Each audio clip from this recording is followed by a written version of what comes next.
chocos, sayote. Kunin ko lang yung apat siguro na malalaki. Yun, 2, dami no.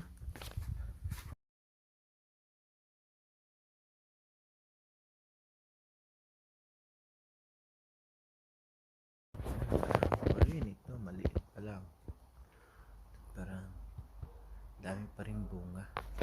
Hanggang dito pababa na siya oh.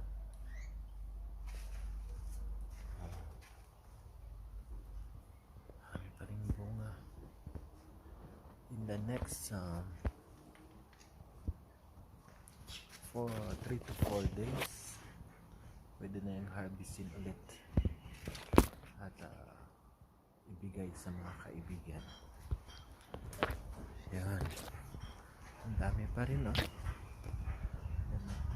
Malaki na laon ulit. Ito rin, may sitaw kami dito sa gilid.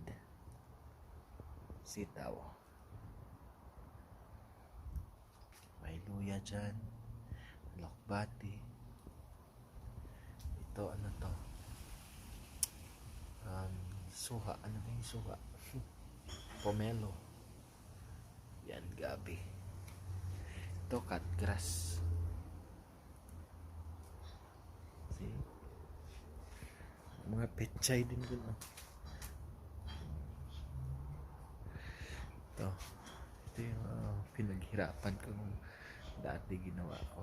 Tapos ngayon ano na siya, productive na siya. Yan, it's harvest time.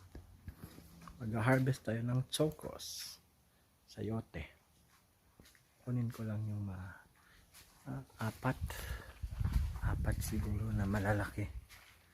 Yun, 2, dami no. Meron pa dun sa taas eh. Dami. Kukuha ako ng 4. Okay. May kinuha na akong chocos dito.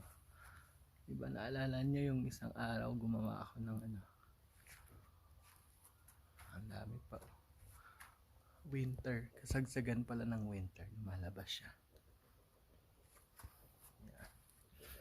Dami pa oh. Kasi maraming humihingi. Pag sa grocery to binibenta eh, $2 isa. Yan oh. Kumuha ako.